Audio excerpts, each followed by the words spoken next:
Welcome back, everybody, to the Culminates podcast, brought to you by our good friends over at Komatsu. Always appreciate them. With me today, I have somebody. When I was scrolling on TikTok, and I was like, "Hey, this guy looks like a guy that I need to talk to." We have the one and only. I mean, and this name is incredible. Such a cowboy name, Trey Bohannon. He likes being called Bo, but Trey Bo Dirt on TikTok, and I mean anywhere else where he's going to start posting. But Trey, thanks for being on today, man. I'll tell you, thank you for inviting. Pretty cool to get to do something like this. Yeah, man, 100%. And you know what's awesome? So listen, for the viewers at home, and I was kind of chatting with you last night, where I kind of found you was I was scrolling through TikTok. You know, I have two kids, so whenever I get a little time to myself at nighttime, I find myself, okay, just before bed, you're catching up on the world. And I saw Trey Bo Dirt, and you had the Con Expo hat on. Core Con Expo hat. And I'm like, I'm always looking to, interview interesting people. And I'm like, the way that you're talking and just the way you carried yourself. And I was like, I got to get this guy on. So tell us a little bit about yourself. Like, start, who is, Trey Bo Dirt? What do you do? And yeah, start with that. So I started this business as a kid, and I started mowing yards.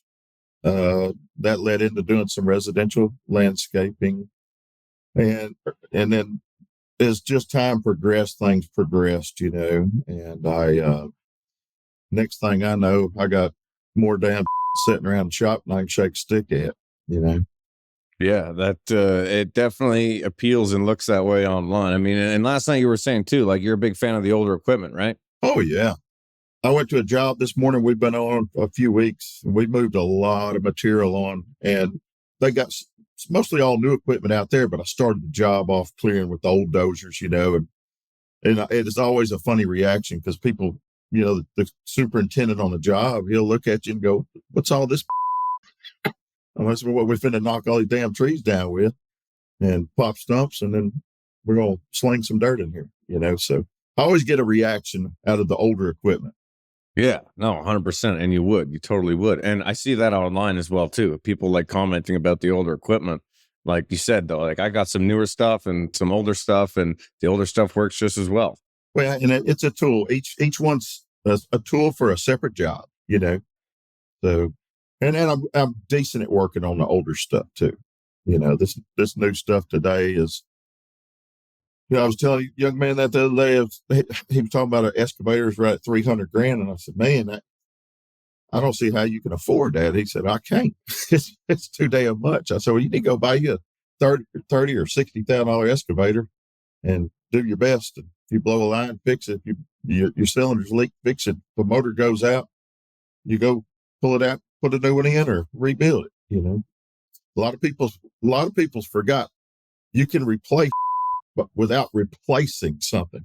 Yeah, no, 100%. You're right. And it's interesting because you hear a lot of the other way of it, which is like, hey, I'd rather make payments on something, and then there's warranty or stuff, but you're like kind of the opposite. Well, I'd rather not make a payment on it. I'd rather just kind of fix it. That's right. Yeah. I mean, there's times you do need payments on stuff, but I prefer to handle our own deal and make our own destiny on that.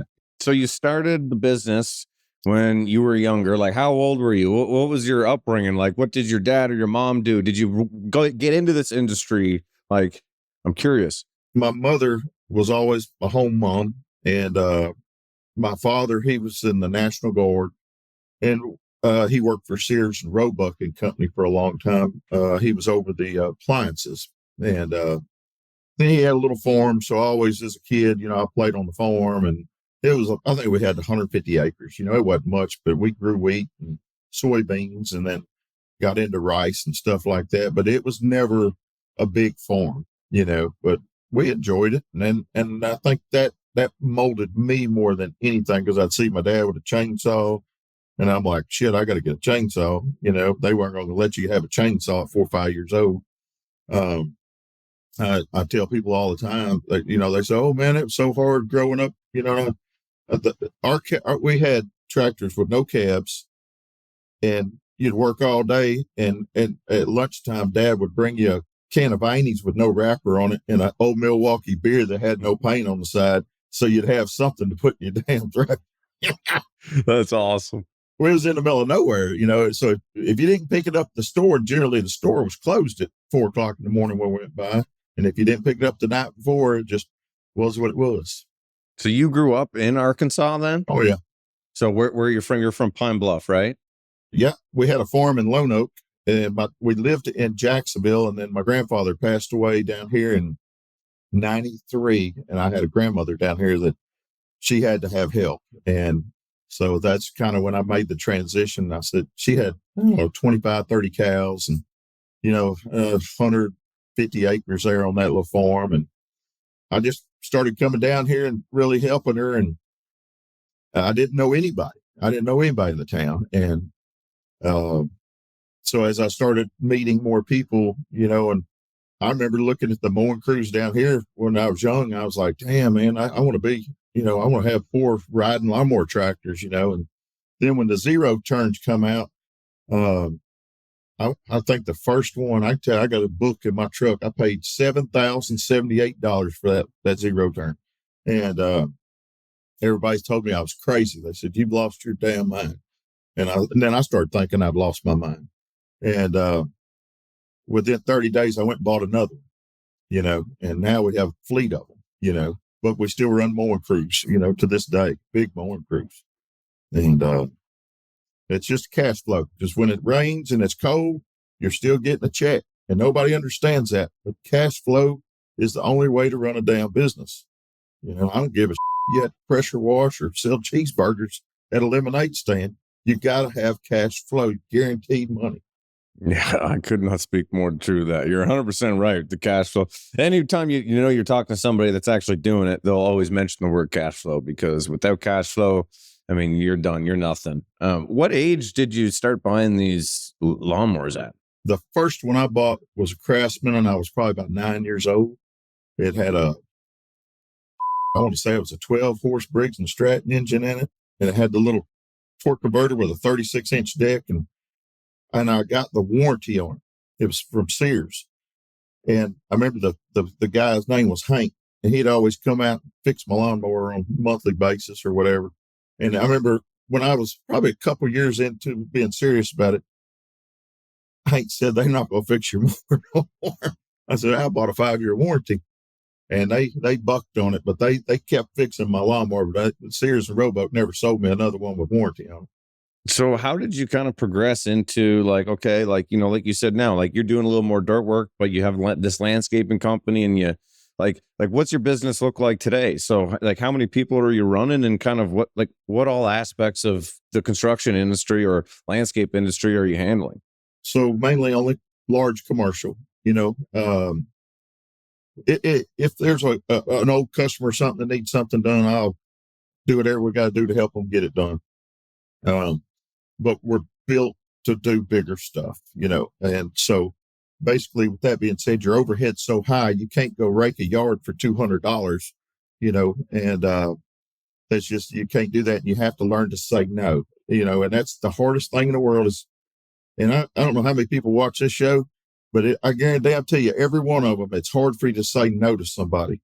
But when you can say no and not give a reason for saying no, then you've accomplished everything. You don't have to give an answer when you say, you know what I'm saying? Don't follow it up and go, the reason I can't do this is because of this. Just say no. That's hard to do. Yeah, that's a really piece of important advice. You're 100% right on that. And the employees, we range anywhere from 20, we go into 20s to 30s, and when you start adding sub drivers and all it gets up there. So payroll's really tough. That's where cash flow helps. Payroll and diesel fuel. So if you minimize your payments here, you already know payroll is way up here, and fuel, everybody goes, well, you don't complain about burning fuel, a lot of diesel and gas, for all our pickup trucks. I don't, because when my fuel bill's high, my income's high. You know what I'm saying? The higher the fuel is, the happier I am. Yeah, you're right. When them bulk trucks pull up and fuel up, I'm happy.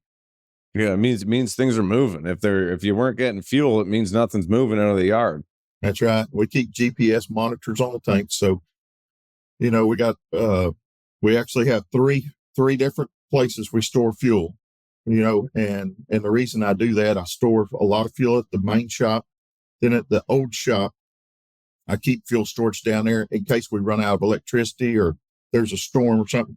So we'll go down there and suck those tanks out as time goes on. We won't let it sit there in jail, but I always keep them full, and then I got option 3 on fuel, and that's my farm down there. I keep tanks down there and gasoline and stuff for the farm, but it gives me 3 options, in case hits the fan. And, hits the fan it all the time. We got that in common then. One aspect of what you're doing is super interesting to me. And, like last night, a couple things actually. The first thing that was really interesting was, you were talking about, like, you don't have it, like, you didn't go to college or university or anything like that, but here you are running a successful business. I have to give credit to the people that work there. I've always had really good people. I don't know how to answer an email. I never plan on answering a damn email. I'm just now starting to text people back. And they made me get rid of my iPhone or my flip phone a few years ago, get an iPhone. And I hate it because when you're on the machine, it's too heavy in your pocket, but it's like you got a beer can in your pocket all day weighing you down. Well, I texted you last night. I said, "Hey man, good talking to you. Save my number." I didn't get a response back. I was like, "Well, he's either falling off the lawn chair or he's just whatever." After I got off the phone with you, I went down to my fish camp, fished till after dark, well, they weren't biting. Fish weren't biting, but there was an older gentleman down there and he needed help getting his boat up. So, it was a good deal that I was there to help him get his boat back up, So what is it about social media? Like how I found you? So like, take me through that. How does a guy like you that had a flip phone a couple of years ago go from that to on TikTok, which is a very, it's not new, say, but it is, like Instagram's been around for longer, how did you get posting on there? Like what made you want to do that? Or was it like, what happened there? Because you found a lot of success. So the guy I worked for as a kid, he was my mentor and he had a little farm and I helped him. It was actually a big farm. So I'd be over there working on Daddy's farm and I'd see George over there working and he had tractors with cabs and they were blowing black smoke and shit. I was like, that's where I want to be, over on that side of the fence, So I'd see him at the grocery stores and whatnot, and I went to work for him and he taught me everything about money. He taught me how to work on stuff. I mean, everything. I was like his son, even till the day he died a year and a half ago. But you don't find that anymore. I mean, nobody that could teach you from fuel to finance to land purchases, any of that. And he taught me every bit of that. And we were in the office after George died, and I kind of went through a little bit of depression there for a little while about it. And I think we put a video of a tractor, one of the tractors or some on there. I don't remember. And it progressed. So I really started it to teach people about antique tractors. That's my passion. And that evolved into the dirt. I never really planned on putting anything about my business on there ever. And then people would see something in the background and say, hey, talk about this or talk about that. And, I don't brag about anything I got. And, I'm not a wealthy man. I'm not the smartest man. Damn sure ain't the best fisherman because hell, I've had 3 fishing trips in a row. But, I enjoy interacting and, and my office, they'll show me all, the comments and stuff and I'll, say, hey, say this, or say that. And so I'm probably not the most interactive person on there, but I try to put a video out each morning if we have time. And, and I hope it helps everybody. I'm not here to brag about anything I got. And don't say I'm better than anybody or any of that. I just say, hey, If you're in this situation, do this. If you're in this situation, do that. And that's the route I go with it. Yeah, it's very apparent that you're doing it because you just want to give people knowledge, and I think that it's super important, and it's really nice. I mean, like you said, like it is hard to find people that want to mentor. Like your friends. Sorry to hear that as well. That you kind of looked up to and mentored a bit with, and it is interesting because my first video that I saw of you were talking about it was a dozer. Dozer. You were walking around it. It was no, it was a newer one. It was a newer John Deere. That John Deere 450P. Exactly. I have a 2001 John Deere 450H. So I think that's why I kind of was looking at it. I'm like, well, this is interesting. And you're going around, you're showing everything about it. And the way that it attracted me was you weren't like, this is this and this is that. You were just walking around it. You're opening up the cubby and you're like, oh, I don't know what they got in here. Oh, it looks like this. Okay, cool. And then you kept walking around it. It was just so kind of informative and low key and relaxed. And I was like, man, I could listen to this guy talk all day. I just, that's a new model. John Deere brought it. We kind of get the first thing that comes out. They'll send down to the shop. And if we want to buy it, we'll buy it. We didn't end up buying that dozer. It sold literally like that day. Guy come pick up. There's no shit. I never got to drive it or nothing. But John Deere and Caterpillar has been really good to us. And Komatsu Powers Equipment out of Little Rock, that's Komatsu dealer. I purchased a Komatsu from them 2-3 years ago. A PC 200, hands down the best track hoe ever built. Yeah, I'd agree. We had a 170 and they're a great machine. Lots of power, good on fuel.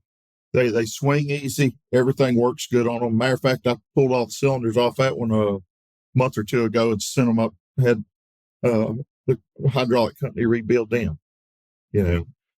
What's your favorite aspect of what you get to do each day, kind of day in, day out? Like, what's your role, I guess, maybe like within the business? What are you doing every day? So I don't get to run equipment like I used to, I'm better at organizing than anything. I tell people this all the time. I'm not great in the office. But I do have great office people. I'm not great. I'm not really that good at running a bulldozer. I got young guys that can finish grade running 3-4 mile an hour, and hell, I get out there, it looks like a damn motorcycle track, and I'm not that good on track hoe. I get pissed off on track hoe if my tracks ain't level, and it does that little teeter. I'm going to sit there and grind that track down. I'm going to lift that side and grind it down till I'm level. And so I get in there and kind of get upset a little bit, but I'm not good at I'm not good at running a lawnmower, to be honest with you. Those new mowers, I don't even know if I could crank one, to be honest with you. But I'm damn good at making sure everybody goes to the right spot every morning. And I always tell them, first hour of the day is the most important. Let's get in here, and I try to clock everything every morning. We got a certain time frame where everything needs to be out and to a job, and that's where I get involved. And then once I get everybody going the right direction, and we've had our meeting, me and Big Trey, we have a meeting in the shop or in the office, and I go to the jobs, to different jobs, and we have a 2A radio system that is one of the best. And that's how all the communication goes on all day long, is through that 2A radio system. Really? Tell me more about that. I'm interested. So everything we own has a radio in it. If it's got a cab or if it's a pickup truck, I got a 2-way radio. Yeah. Yeah. And so Big Trey has the base station. How far does it go? We're running to a little more than half the state right now. I mean, I can be at my fish camp 2 hours away, and I can be in the woods where phones don't work. And it's kind of dangerous where I fish at, because I like ride in 10 miles in my truck, and then I unload my Ranger, and then I have to go winch for a damn hour to get to the fishing hole.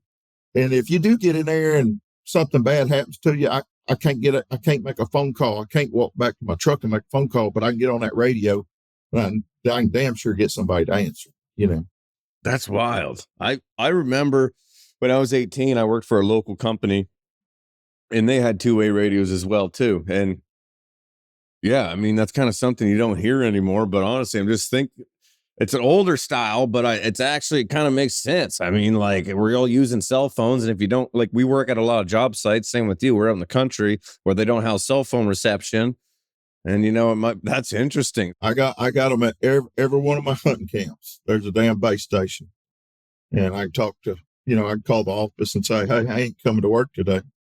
We're going fishing. And there's nothing wrong with that.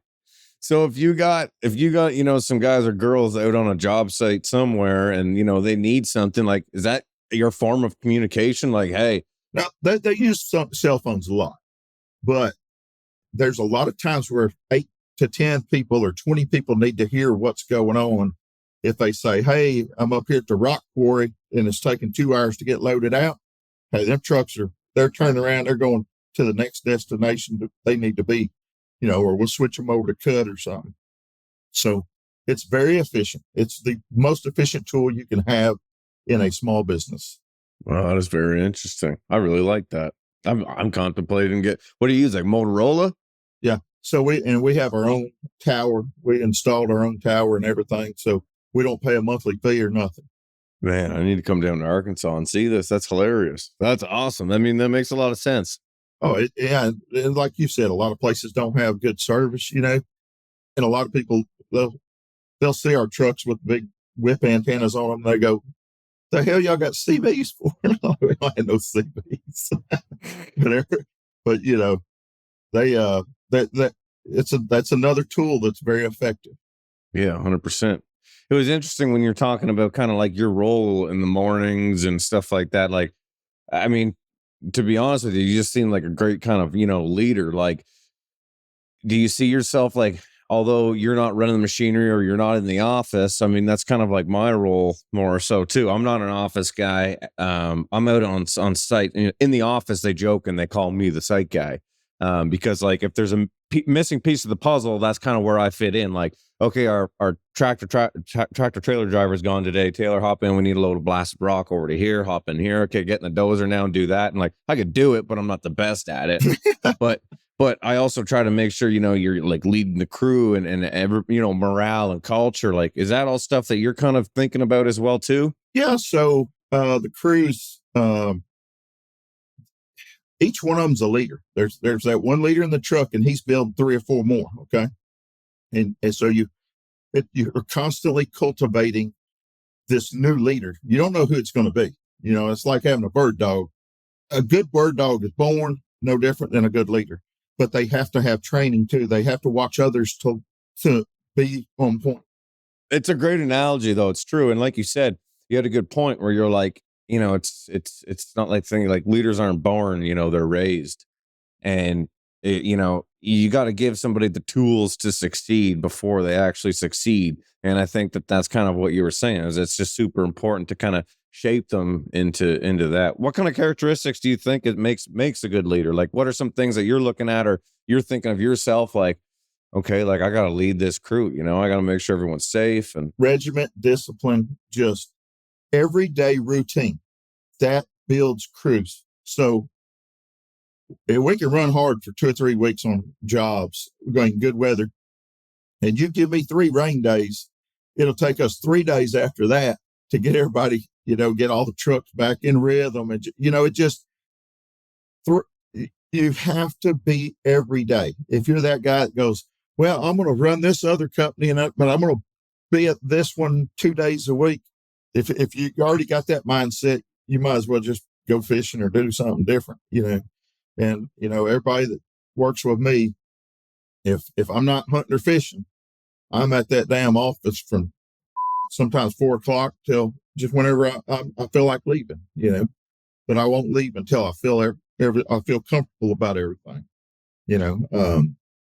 good people. You got to have good people. And I'll tell y'all this, for everybody that's listening, if you don't invest in your employees, you can kiss that goodbye, because it'll be trashed. And you go to any of my jobs, there's a little broom or a paintbrush, because I'm kind of cheap like that. I'll buy those big paintbrushes for $1 and stick in there.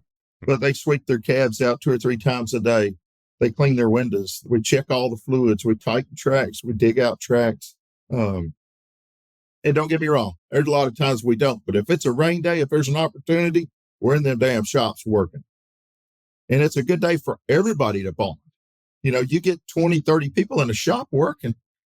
They're all bonding and learning from each other and learning about each other because they might not have ever got to work with that, other person. Yeah, that's a really good point. You're right. I mean, and it's, I think as well, too, because we're a small, medium-sized business as well, too.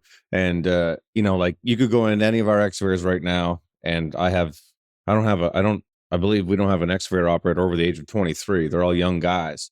And you go in there right now and they're all wearing sock feet. Their boots are sitting on a mat, right? Like they got their work boots, but they're on a mat beside the pedals and they're in sock feet. And those cabs are squeaky clean. That's impressive. Yeah, this is how we run it, And I'm not saying not every single machine, but all of our excavator operators. And then they kind of get it in between them, like who's is clean or who's not. Our dump truck drivers, we hired our first female truck driver, a month ago now. And I moved it. We took a company photo the other day. I got in the truck real quick, moved it. I got out. She's like, "You were in my friggin' truck." And I'm like, "What do you mean?" And she's like, there's boot marks on it. And she keeps that truck spotless. Yeah. You're 100% right. And I think it's easier when you have a smaller, medium-sized business. But as you grow larger and get larger pieces, you'll get, you'll need to fill the seats with people that necessarily, won't want to care just as much. But you're nice. Seeing more females getting into this industry, whether it be in the office or being in the estimating or being in the actual equipment. You're seeing a lot more of that. It's very impressive. I mean, it's very impressive because, a lot of people back in the old days would say, "Oh, female can't run this bulldozer." I see them running them better than the grown men. Well, you want to know something impressive? The girl dump truck, she was the first one when the loader operator in our yard, he wasn't there to load topsoil. She hopped right out, got in that loader, loaded herself. She figured it out. There was a couple days where her truck was down, and much like you, rather than have you guys sit at home and not pay you, come on in, I'll figure out something for you. She goes, "Well, I'd really love to learn how to run a bulldozer." So I said, "Perfect. We got to move dirt in our yard. Hop in it." She loved it. And then this morning she texted me. She's like, "Hey, if there's any other extra responsibilities around, the company that I could pick up on, I'd love that." And I'm like, "Man, I need more of that." That's a great employee. Well, and going back to the employees is, as you're progressing through the years, there's going to be family deaths, a father or a mother or a brother or sister or an employee. And my opinion is you always take food to their house. And, we just had a deal the other day, and if they can't pay for the funeral or whatever, you do everything you can to help them with that or raise the money for them. These people, they dedicate their life to you. You know what I'm saying? To helping you. And they could go somewhere else and work and whatnots, but they give you 110%. And if you always give them 110%, like one of my pet peeves is people coming in the office and they'll say, "Hey, my daughter has daddy donut day," or something like that. "Do you mind if I take off tomorrow, come in at 9 or 10? I'm like, "Yeah, do it. That's cool, dude." Yeah, what's that going to cost me? A couple loads of dirt? Who gives a I mean, I believe in the freedom of, and there's days people that say, "Hey, my wife's working late. I got to go pick the kids up." You got to be able to adjust to that, because if you can't, they're going somewhere else.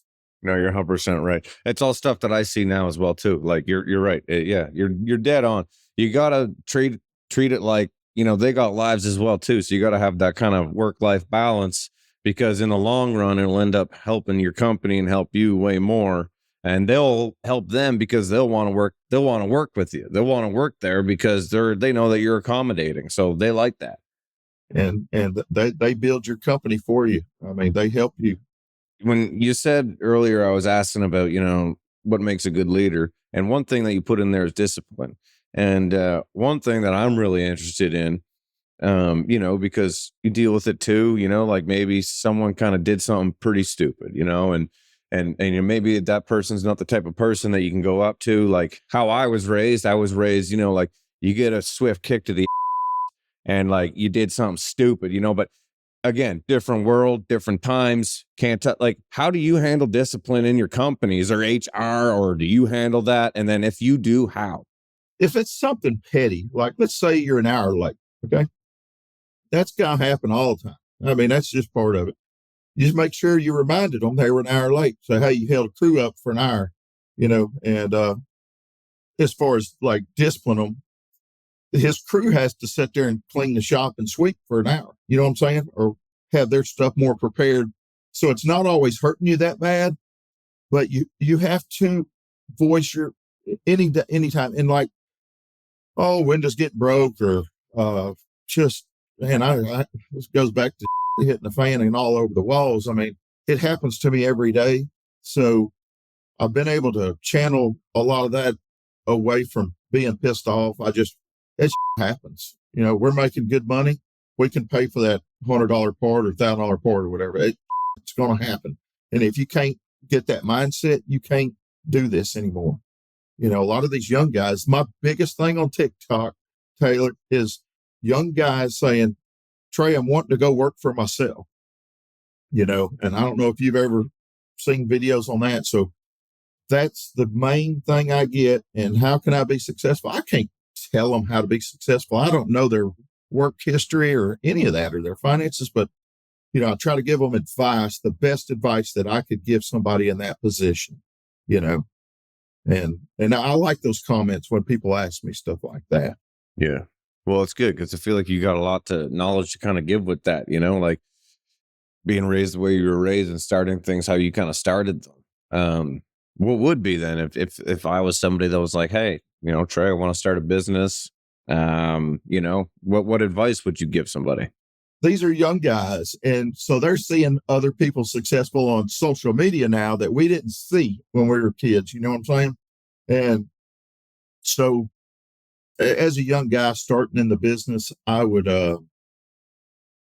say find a mentor, go work for somebody for 2 or 3 years, make sure it's something you want to do, you want to invest your life in. And if you feel like that's a good investment for your life, go 110%. If you're going to go, you go 110%. Yeah. It's about working hard and kind of putting in that work, and work smart. You got to work smart. I've made a lot of bad decisions and I should have sent this truck here, this or that. And I look back at the end of the day and go, hey, you really messed that one up, Do you have one kind of like event that was a really good, lesson learned that you'd like to share, kind of one of the bad things, right? Yeah, I hauled gravel on a big job all in summer. Hell, it was 14,000 tons. It was 67 miles one way. And I had trucks scattered all across South Arkansas trying to get this job done. And when I bid it, one of my mentors, he told me, he said he was an old dirt contractor. He passed away, but he was giving me his estimate on the compaction rate on that SBT. And I said, I got to get this job. I'm going to lose this job if I don't. So I wanted to go ahead and shave like $4 a ton, Well, that $4 a ton made the difference in making money and not making money. And then we had a bunch of rain and it had gullies washed in it. I'd have to replace the gravel waiting on asphalt guys. But after it was said and done, I told him, I said, man, I lost $40,000 on working all summer. And he looked at me, he goes, I bet you won't do that again. And that's the best advice I could give anybody is learn from your mistakes because you're going to make them every day. I mean, you look at the man hours.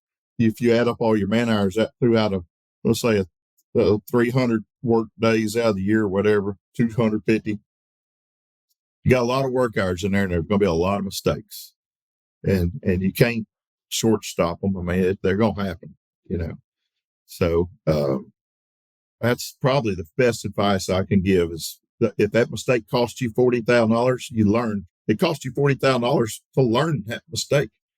I know a lot of people drive down the road, listen to this or whatnot. They're thinking, well, I'm not going to make a $40,000 mistake. It's inevitable if you're going to work for yourself. Yeah. You're going to make a lot of mistakes. Yeah. And you got to man up to them. You can't go have a pity party and go, Daddy, I made a mistake. That ain't going to work. What do you think defines success? What does success mean in your words? I've never called myself successful, never will. But if I had to say success, would probably be a a good man that raised his family, and did everything right. That's success. All this other equipment, and land, and cool stuff. It's not the it's.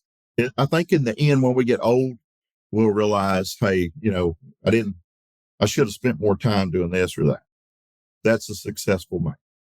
Yeah, I would agree with that. Nothing kind of about money, but I feel like, it's very important to take care of your family and take care of the people that work for you as well, too. That to me is, being successful is, every week when they get paid, hey, they're getting paid on time, and I might not get paid that week, but everybody else is. So that's the way she goes. I have a lot of people come up to me that I hadn't seen in 10 or 15 years and say, man, I appreciate you did this for my dad, or, this for my grandparents, or whatever. And it could be something as simple as changing a tire. That was one of my worst things, is if I seen somebody out with a flat tire, I had to stop and fix that flat tire for them or change it, And now I have a rule. I'll still do that, but if you're pulling a bass boat and I'm working, I ain't stopping and helping you. What's the thing you were telling me about the antique tractors and raising some money or doing some stuff what was that all about? I collect antique tractors, and we do one show a year and at our farm.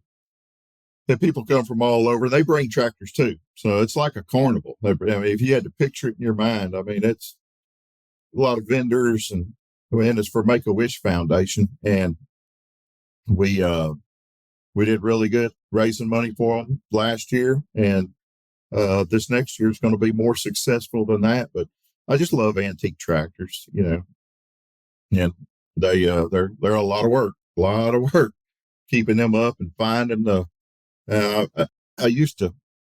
I'd pick any antique tractor and go throw a lot of money into it. Now I go after serial numbers and lower serial numbers, low production. More rare ones? Oh, yeah.